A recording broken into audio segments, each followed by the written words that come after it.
আপনারা ভয় পান কেন কথা বলার সময়? বাধা দিচ্ছেন কেন? এই দেশে জন্ম নেওয়াটা একটা পাপ। দ্বিতীয় পাপ হচ্ছে এই দেশে ব্যবসা করতে আসছি। আগে জানলে ভালো করে পড়াশোনা করতাম, একটা বড় ধরনের চোর হইতাম, হয় আমলাতন্ত্রে যাইতাম, চুরি করতাম, 2 নম্বরই করতাম। আমি মনে করি টোটাল সিস্টেমটাই করাপ্টেড। যখন সিস্টেমে থাকে তখন কথা বলে না, আর যখন সিস্টেম থেকে বের হয় তখন সিস্টেমের বিরুদ্ধে বলে। দুইটা অসভ্য দেশ আছে, একটা ইসরায়েল, আরেকটা হচ্ছে ভারত। আমাদের দুর্ভাগ্য হচ্ছে আমরা সেই ভারতের প্রতিবেশী। শেখ হাসিনার বাবার নাম হরে কৃষ্ণ হরে রাম। বিশ্ববিদ্যালয়ের ইতিহাসে এটা আর কখনো হয় নাই। ছাত্রীদের জন্য আমরা 60 লক্ষ টাকা খরচ করে ঢাকা বিশ্ববিদ্যালয়ের সেন্ট্রাল ফিল্ডে আমরা জিমনেশিয়াম করেছি। আসসালামু আলাইকুম রহমতুল্লাহ। জুলাই স্মৃতি, জুলাই গ্রাফিতি আগেও ছিল, এখনও আছে, ভবিষ্যতে থাকবে ইনশাল্লাহ। যদি আমার কথার সাথে একমত হয়ে থাকেন তাহলে একটি লাইক করবেন এবং আমার চ্যানেলটি সাবস্ক্রাইব করবেন, এবং ইতিমধ্যে যারা চ্যানেলটি সাবস্ক্রাইব করেছেন তাদেরকে অসংখ্য অসংখ্য ধন্যবাদ। জুলাই গ্রাফিতি হয়তো ইটের দেয়াল থেকে মুছে ফেলতে পারবেন, কিন্তু মানুষের হৃদয়ে যে জুলাই গ্রাফিতি আঁকা হয়েছে সেটা কিন্তু মুছে ফেলতে পারবেন না। কারণ জুলাই আমাদের আবেগ, জুলাই আমাদের অনুপ্রেরণা। আচ্ছা, আপনাদের কাছে একটা প্রশ্ন রেখে যাই। আচ্ছা, কিছু মানুষ তারা জুলাইকে এত ভয় পায় কেন? আছে কোনো উত্তর? আমার কাছে কী মনে হয় জানেন? যারা এই কাজগুলো করছে, যারা জুলাইকে মানুষের মন থেকে ভুলিয়ে দিতে চাচ্ছে, তারা মূলত টাকার বিনিময়ে স্বৈরাচারের দোসর হিসেবে তাদের এজেন্ডা বাস্তবায়ন করছে, অথবা তারা নিজেরাই হয়তো স্বৈরাচার হয়ে উঠতে চাচ্ছে। 5ই আগস্টের পূর্বে স্বৈরাচার যেই সমস্ত কাজগুলো করেছে, তারাও হয়তো সেইভাবেই তারাও হয়তো সেই কাজগুলো করতে চাচ্ছে। লুটে পুটে দেশের সব সম্পত্তি বিদেশে পাচার করতে চাচ্ছে। কিন্তু জুলাইয়ের স্পিড যতক্ষণ পর্যন্ত মানুষের হৃদয়ে থাকবে ততক্ষণ তো তারা পারবে না। কারণ মানুষের হৃদয়ে যদি জুলাইয়ের স্পিড থাকে তাহলে যখন তখন আরও একটা জুলাই ঘটিয়ে দিতে পারে। সেজন্যই তারা মূলত জুলাইকে ভয় পায়। শেষে একটা কথা বলি, কালের পরিক্রমায় যখনই কেউ ফেরাউন হয়ে ওঠে, ঠিক সে সময় তাকে মোকাবেলা করার জন্য একজন মুসা তৈরি হয়ে যায়। সুতরাং আপনারা যদি নিজেদেরকে ফেরাউন মনে করেন, তাহলে এই বাংলার 18 কোটি জনগণ আমরাও মুসার ভূমিকায় দাঁড়িয়ে যাবো ইনশাল্লাহ।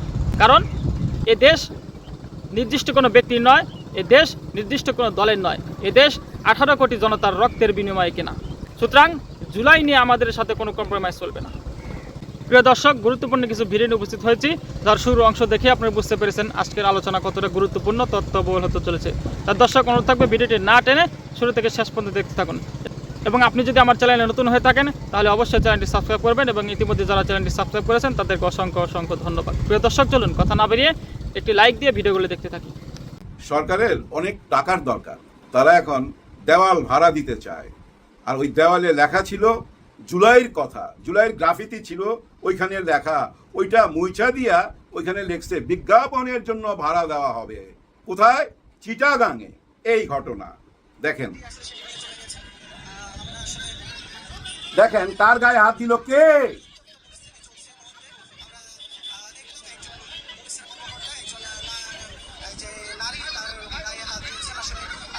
ভাবতে পারেন? ভাবা যায়? আরেকবার দেখায়, আরেকবার দেখায় কার গায়ে কে হাত দেয়। দেখেন,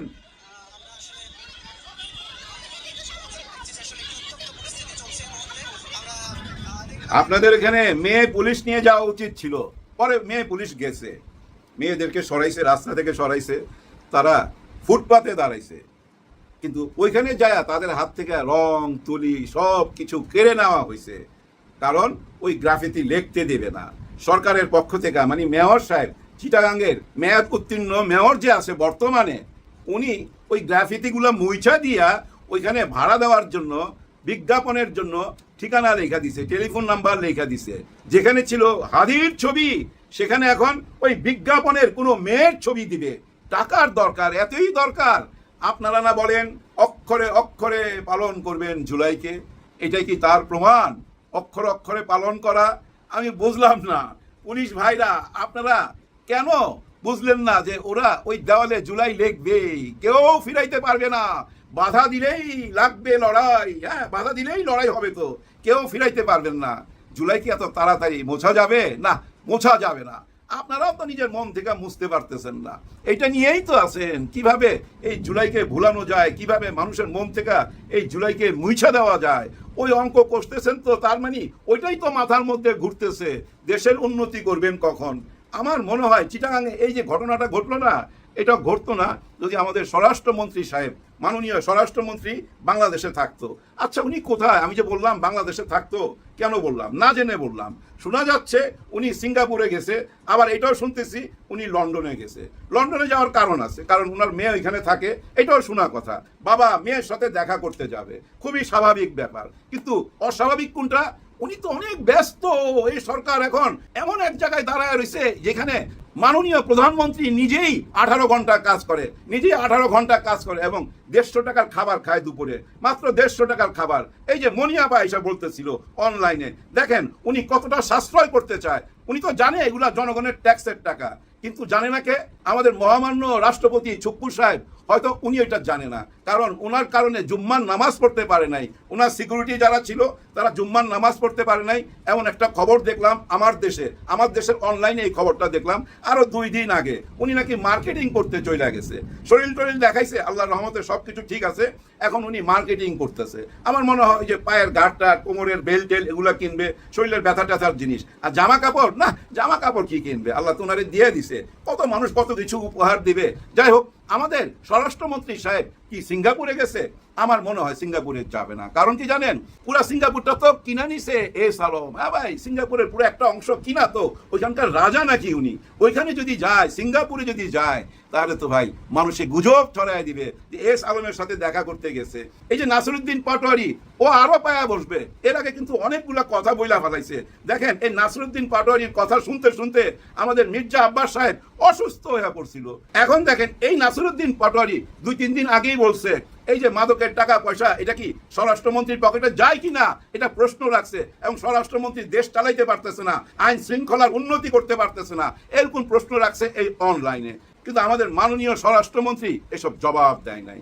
বরঞ্চ আমার মনে হয় যেটা, এই সোশ্যাল মিডিয়ার উপরে উনি বিরক্ত হয়ে গেছে, যার জন্য নীরবে, খুবই নীরবে ভোর রাত্রে দেশ ত্যাগ করছে। আমার মনে হয় ওনার মেয়ের সাথে দেখা করতে গেছে। আবার লন্ডনে যাওয়ার পিছনে আরো অনেকগুলো কারণ থাকতে পারে, কারণ বর্তমান যে সরকার, এই সরকারের কিন্তু শিকড় কোথায়? ওই লন্ডনে। ওইখান থেকেই কিন্তু একটা ছায়া সরকার গঠন করা হয়েছিল, যে ছায়া সরকার এখন আমরা বাসের ভিতরে দেখতে পাই, মাননীয় প্রধানমন্ত্রীর সাথে দেখতে পাই। আমার মনে হয় ওই শিকড়ের টানে ওইখানে যাইতে পারে। এটা হইতে পারে। কেন হইতে পারে বলতেছি, দেখেন, আমার মেয়ে যদি লন্ডনে থাকে, আমার যদি মন চায় দেখা করার জন্য, আমি তাকে টিকিট পাঠিয়ে দেবো, বলবো চলে আসো 3 দিনের জন্য, আমার কাছে থাইকা যাও। আমি তো যাইতে পারতাছি না, কারণ আমার দেশের যতগুলা গুরুত্বপূর্ণ পদ আছে তার মধ্যে প্রধানমন্ত্রী ছাড়া গুরুত্বপূর্ণ পদ সেটা হলো স্বরাষ্ট্রমন্ত্রীর পদ। আরেকটা পদ কার? পররাষ্ট্রমন্ত্রী, যেখানে খলিল সাহেব আছে। উনি কিন্তু বিএনপির না, উনি কিন্তু ডক্টর ইউনূসের ডাইন হাত না বাম হাত ছিল, ওইখান থেকে আসছে খলিল সাহেব। পররাষ্ট্রমন্ত্রী ওই পদটা ওইখানে।